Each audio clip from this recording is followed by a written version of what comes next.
آخر میں اس سوال کے جواب میں میٹھے میٹھے مسلمان بھائیوں سے بھی ریکویسٹ کروں گا کہ قرآن کو جب آگ لگائی گئی تو آپ کو تو بڑا اشتعال آیا ہے، لیکن جو کچھ آپ قرآن کے ساتھ کر رہے ہیں، یہ کتاب زندگی تھی، کتاب ہدایت تھی، انہوں نے آگ لگائی ہے، آپ نے آگ لگائے بغیر اس کتاب کے اوپر پابندی لگا دی ہے، اسے جزدان میں لپیٹ کے سب سے اونچی جگہ پہ رکھا ہوا ہے جہاں سے کوئی غلطی سے بھی نہ اٹھا لے، اپنی بچیوں کی رخصتی کے لیے بچوں کو نیچے سے گزارنے اور پیپر دینے کے لیے بچوں کو جانے کا یہ ذریعہ بنایا ہوا ہے، اس سے زیادہ آپ قرآن کو اہمیت نہیں دیتے، تو شامت تو آپ کی بھی آنی ہے، قرآن کی بے حرمتی تو آپ نے بھی کی ہوئی ہے۔ وہ لوگ جو پوری زندگی قرآن کھول کے نہیں پڑھتے ترجمے کے ساتھ کہ اللہ نے ہم سے کیا ڈیمانڈ کی ہے، وہ لوگ مر جاتے ہیں تو ان کی میت پہ بیٹھ کے لوگ قرآن پڑھ رہے ہوتے ہیں ان کو ثواب پہنچانے کے لیے، تو کیا ثواب پہنچنا ہے ان کو خود ہی سمجھ لیں، جس نے خود اپنی زندگی میں اللہ کو سیریس نہیں لیا۔ سورۃ الفرقان کی آیت نمبر 30 ہے، 30 قرآن حکیم میں سخت ترین آیات میں سے ہے، پارہ نمبر 19 کے پہلے پیج پہ، وقال الرسول یا رب ان قوم اتخذوا هذا القرآن مہجورا۔ نبی صلی اللہ علیہ وآلہ وسلم شکایت کریں گے کہ اے اللہ میری امت نے قرآن کو پیٹھ کے پیچھے ڈال دیا تھا۔ ہمیں تو بتایا گیا نبی علیہ السلام شفاعت کریں گے، انشاءاللہ ضرور کریں گے، لیکن شکایت بھی تو لگائیں گے، اور جب شکایت لگے گی پھر شفاعت کی انٹینسٹی کیا رہ جائے گی، اس کو بھی سوچنے کی ضرورت ہے۔ نبی علیہ السلام پوری زندگی قرآن قرآن قرآن قرآن۔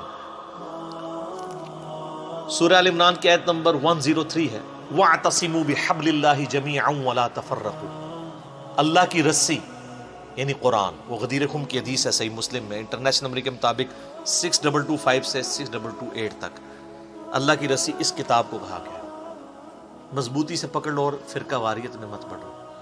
مطلب یہ ہے کہ بائنڈنگ فورس امت کے لیے فرقہ واریت سے نجات کے لیے قرآن ہے، تبھی کہا گیا نا کہ اللہ کی رسی کو پکڑو، بائنڈنگ فورس ہوگی تو پھر آپ علیحدہ نہیں ہوں گے نا۔ اور اس کو وائس ورثہ بھی کر لے کہ جو اللہ کی کتاب کو چھوڑے گا وہ لازمی فرقہ واریت میں پڑ جائے گا، اینڈ وائس ورثہ۔ فرقہ واریت کو ختم کرنے کے لیے کتاب اللہ کو پکڑنا ہے، اور اگر چھوڑیں گے تو فرقہ واریت آٹومیٹکلی ہوگی۔ اسی طریقے سے صحیح مسلم میں 2005 نمبر حدیث ہے، اللہ کے محبوب صلی اللہ علیہ وآلہ وسلم جب بھی کوئی تقریر کوئی خطبہ دیتے، چاہے جمعے کا ہوتا عیدین کا ہوتا، آپ علیہ السلام ہر خطبے کا آغاز اس سے کرتے حمد و صلات کے بعد، فَإِنَّ خَيْرَ الْحَدِيثِ كِتَابُ اللَّهِ، آگاہ ہو جاؤ کہ بہترین کلام، بے شک سب سے بہترین کلام اللہ کی کتاب ہے، وَخَيْرُ الْهَدِي هَدِيُّ مُحَمَّدٍ صلی اللہ علیہ وسلم، اور ہدایت یافتہ راستہ محمد صلی اللہ علیہ وآلہ وسلم کا ہے، وَشَرَّ الْأُمُورِ مُحْدَثَاتُهَا، اور بدترین کام وہ ہیں جو دین میں خود سے داخل کر دیے جائیں، وَكُلَّ مُحْدَثَةٍ بِدْعَةٍ، اور تمام نئے کام بدعتیں ہیں، وَكُلَّ بِدْعَةٍ ضَلَالَةٍ، اور تمام بدعتیں گمراہیاں ہیں، وَكُلَّ ضَلَالَةٍ فِي النَّارِ، اور تمام گمراہیاں دوزخ میں لے جانے والی ہیں۔ یہ صحیح مسلم میں بھی، سنن نسائی میں بھی، ابو داؤد ترمذی ابن ماجہ میں بھی سکیٹرڈ فارم میں یہ سارے خطبے موجود ہیں۔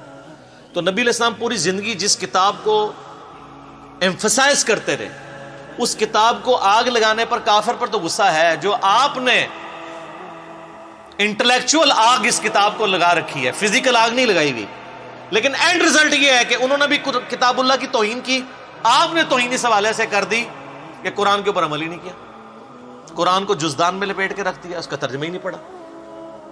اور یار کوئی گورا بھی آپ کو خط لکھے نا تو آپ 4 دوستوں کے پاس جائیں گے اس کا ترجمہ کروانے کے لیے، اور جو اللہ نے آپ کی کتاب زندگی آپ کی طرف بھیجی، آپ کے پاس یہ ٹائم بھی نہیں کہ اس کے ترجمے ہوئے میں، اگر آپ بریلوی ہیں حمزہ بریلوی صاحب کا ترجمہ پڑھ لیں، اگر دیوبندی ہیں اشرف علی تھانوی صاحب کا پڑھ لیں، اگر اہل حدیث ہیں تو جونا گڑھی صاحب کا پڑھ لیں، اگر آپ اہل تشیع ہیں تو سید فرمان علی شاہ صاحب کا پڑھ لیں، اگر آپ بالکل سادہ مسلمان ہیں کسی کا نہیں پڑھنا چاہتے نیوٹرل بندوں کا، تو آپ مولانا مودودی کا پڑھ لیں،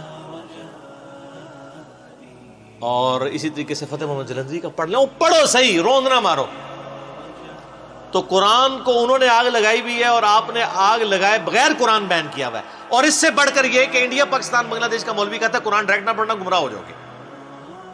یہ جو یہودی نما مولوی آپ کے ممبر پہ چڑھا ہوا ہے، اگر آپ کو کوئی یہودی عیسائی آ کے کہ قرآن نہیں ڈائریکٹ پڑھنا آپ گمراہ ہو جاؤ گے، آپ کہیں گے اللہ کا دشمن ہے، اور اگر مولوی کہتا ہے تو آپ کہتے ہیں سبحان اللہ بالکل صحیح کہہ رہے ہیں مفتی صاحب۔ تو اس کی پھکی میرے پاس ہے، ان سے کیا ہم ڈائریکٹ قرآن پڑھتے بھی نہیں ہیں, ہم تو احمد بریلوی صاحب سے پڑھ رہے ہیں کیونکہ ترجمہ انہوں نے کیا ہوا ہے. آپ بتائیں آپ کو قرآن زیادہ آتا ہے یا احمد بریلوی صاحب کو؟ تو کون سا بریلویوں کا مفتی ہے جو کہے گا مجھے زیادہ آتا ہے؟ تو ان کو تو انہوں نے اردو میں کیا, اور اردو میری مدر ٹنگ ہے. جس طرح صحابہ کرام کی مدر ٹنگ تھی عربی, ان کو کسی سے ترجمہ نہیں کرانا پڑتا تھا. زیادہ تر صحابہ بالکل امی تھے, ان پڑھ تھے, لیکن ان کی زبان تھی, ان کو سمجھ آتی تھی. اب اردو تو ہماری اپنی زبان ہے نا, اردو سیکھنے کے لیے تو ہمیں کسی مولوی کے پاس جانے کی ضرورت نہیں ہے. اور اگر مولوی کے پاس جانا ہے تو سب سے بڑے مولوی نے ترجمہ کر دیا ہے, احمد بریلوی صاحب نے. جو بندی سے پوچھیں کہ آپ کو زیادہ علم ہے یا اشرف تھانوی صاحب کو, کہا تھانوی صاحب کو. تو ہم کہیں ہم تو ان سے پڑھتے ہیں, انہی کا ترجمہ ہے. اور یہ ترجمے انہوں نے کیا قرآن بیچنے کے لیے اور پیسے کمانے کے لیے لکھے تھے یا عوام الناس کی بھلائی کے لیے؟ بھلائی کے لیے. تو سر اس بھلائی سے ہمیں نفع بھی نہیں آپ اٹھانے دیتے. کہتے ہیں علماء سے دور کرتے ہیں. اور سر ہم کہتے ہیں علماء سے جڑیں, ہم ہی تو جوڑ رہے ہیں, دور نہیں کر رہے. ہاں جو سو کالڈ مولوی بنے ہوئے ہیں جو قرآن سے دور کرنا چاہتے ہیں, ہم کہتے ہیں ان سے بچیں, نقالوں سے ہوشیار رہیں. آج گورے کو قرآن کا ترجمہ انگریزی میں پڑھ کے ہدایت مل رہی ہے. 2007 میں کلنٹن پاکستان آئے, 2 دفعہ پریزیڈنٹ رہے ہیں امریکہ کے. میں نے خود جیو کے اوپر ان کی یہ ویڈیو دیکھی ہوئی ہے, یوٹیوب پہ بھی آپ کو امید ہے مل جائے گی. اسلام از دا فاسٹسٹ گروئنگ ریلیجن ان امریکہ. کیوں؟ وہاں کس حافظہ اللہ, کس رحمہ اللہ, کس آیات اللہ, کس دامت برکاتم عالیہ, کس مدہ ذلہ کی دعوت پہنچی ہوئی ہے. قرآن کا ترجمہ جب 2001 میں ٹوئنس ٹاور کے اٹیک کے بعد اسلام کو ملائن کیا گیا, لوگوں نے اسلام کو اسٹڈی کرنا شروع کیا, اسلام کی طرف مائل ہو گئے. اور بخاری مسلم میں حدیث ہے, نبی صلی اللہ علیہ وآلہ وسلم نے فرمایا اللہ تعالیٰ نے ہر نبی کو کوئی نہ کوئی معجزہ دیا تھا, اور مجھے اللہ نے وحی کا معجزہ دیا ہے. نبیوں پر ایمان لانے والے لوگوں کی تعداد ڈیپینڈ کرتی تھی اس نبی کو دیے گئے معجزے پر. مجھے اللہ نے وحی کا معجزہ دیا ہے, میں اللہ سے امید کرتا ہوں سب سے زیادہ متبعین قیامت والے دن جنت میں جانے والے میرے ہوں گے, کیونکہ میرا معجزہ سب سے بڑا ہے. اور بخاری مسلم میں حدیث ہے, آپ علیہ السلام فرمایا جنتیوں کا نصف امت محمدیہ سے صلی اللہ علیہ وسلم. جامعہ ترمذی اور سنن ابن ماجہ میں حدیث ہے, نبی صلی اللہ علیہ وآلہ وسلم نے فرمایا جنتیوں کی 120 میں سے 80 صفحے میری امت سے ہیں, قرآن کی وجہ سے. یہ معجزہ. پھر صحیح مسلم میں جو 2950 نمبر حدیث ہے, حجۃ الوداع کی ڈیٹیلڈ حدیث, امام باقر علیہ السلام نے جابر بن عبداللہ سے جو روایت کی ہے, امام محمد باقر بن علی بن حسین بن علی, یعنی امام حسین کے پوتے تھے, امام جعفر کے والد. جابر بن عبداللہ سے وہ روایت کرتے ہیں. اس میں الفاظ ہیں, بڑی لمبی حدیث ہے, کہ حجۃ الوداع کے موقع پر نبی علیہ السلام نے فرمایا تھا میں تم میں وہ چیز چھوڑ کے جا رہا ہوں کہ جسے مضبوطی سے پکڑ لوگے تو میرے بعد کبھی بھی گمراہ نہیں ہوگے, وہ اللہ کی کتاب ہے. مسلم شریف میں صرف اللہ کی کتاب کا ذکر ہے. ہاں ایک حسن درجے کی روایت ہے, اس کو سپورٹو, وہ المستدرک الحاکم میں ہے. انٹرنیشنل نمبر کے مطابق 318 کتاب العلم چیپٹر میں, کہ میں اپنے باتوں میں 2 چیزیں چھوڑ کے جا رہا ہوں, ایک اللہ کی کتاب اور دوسری اس کے رسول کی سنت صلی اللہ علیہ وسلم. ان کو پکڑ لینا کبھی بھی گمراہ نہیں ہوگا. اور ظاہر ہے سنت کو ماننا قرآن کو ماننا ہی, قرآن نہیں ہمیں سنت کی طرف ترغیب دلائی ہے نا. من یطع الرسول فقد اطاع اللہ, جس نے رسول اللہ کا حکم مانا گویا اس نے اللہ کا حکم مانا. قل ان کنتم تحبون اللہ فاتبعونی یحببکم اللہ, اگر تم اللہ سے محبت کرتے ہو تو پھر نبی علیہ السلام کی اتباع کرو, پھر اللہ بھی تم سے محبت کرے. تو حجۃ الوداع پہ بھی قرآن. پھر حجۃ الوداع کے بعد جو خطبہ غدیر خم کا, مدینہ شریف واپس آتے ہوئے خم نامی گاؤں میں آپ علیہ السلام نے خطبہ دیا. صحیح مسلم میں اوپر تلے 4 حدیث ہیں, 6225 سے 6228 تک. آپ علیہ السلام کے الفاظ ہی کنکلوڈنگ ہیں, اے لوگو آگاہ ہو جاؤ, میں بھی ایک انسان ہوں, قریب ہے کہ اللہ کا قاصد یعنی موت کا فرشتہ میرے پاس آئے اور میں اس کی دعوت قبول کر لوں. میں اپنے باتوں میں 2 بھاری چیزیں چھوڑ کے جا رہا ہوں. ان میں سے پہلی چیز اللہ کی کتاب ہے, اس میں ہدایت ہے, اس میں نور ہے. تم اللہ کی کتاب کو پکڑو, اپنا تعلق اس کتاب کے ساتھ مضبوط کرو. اللہ کی کتاب اللہ کی رسی ہے, جو اسے پکڑے گا ہدایت پر ہوگا, جو چھوڑ دے گا گمراہ ہو جائے گا. اور زید بن ارقم کہتے ہیں پھر نبی علیہ السلام ہمیں ترغیب دلاتے رہے, اللہ کی کتاب, اللہ کی کتاب, اللہ کی کتاب, لیکن امت نے چھوڑ دی کتاب. اور پھر فرمایا دوسری بھاری چیز میرے اہل بیت ہے, میں اپنے اہل بیت کے معاملے میں تمہیں اللہ کا خوف دلاتا ہوں. 3 دفعہ یہ بات ریپیٹ کیا. لیکن امت نے نہ قرآن کو پکڑا اور نہ اہل بیت کو چھوڑا, ساروں کو ذبح کر دیا, بالکل الٹ نصیحت پہ چلے. وہاں پہ بھی اللہ کی کتاب کو پکڑنے کا حکم تھا۔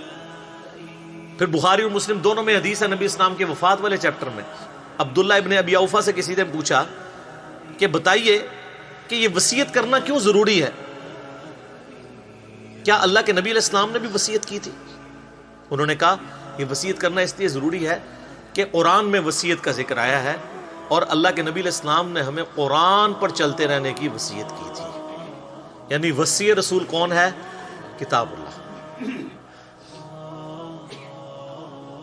پھر صحیح مسلم میں حدیث ہے 1897، سیدنا عمر کہتے ہیں کہ میں نے نبی علیہ السلام سے خود سنا تھا کہ اللہ تعالیٰ اس کتاب کی وجہ سے لوگوں کو عروج دے گا اور اس کتاب کی وجہ سے ذلیل کرے گا۔ تو ڈاکٹر اقبال نے جواب شکوہ میں بھی کہا نا، وہ زمانے میں معزز تھے مسلمان ہو کر اور تم خوار ہوئے تارک قرآن ہو کر، یعنی تمہاری ذلت کا سبب جو ہے وہ قرآن حکیم کو چھوڑنا ہے۔ تو قرآن حکیم پہ تو اتنی زیادہ حدیثیں ختم نہیں ہوں گی۔ صحیح مسلم میں 534 نمبر حدیث ہے،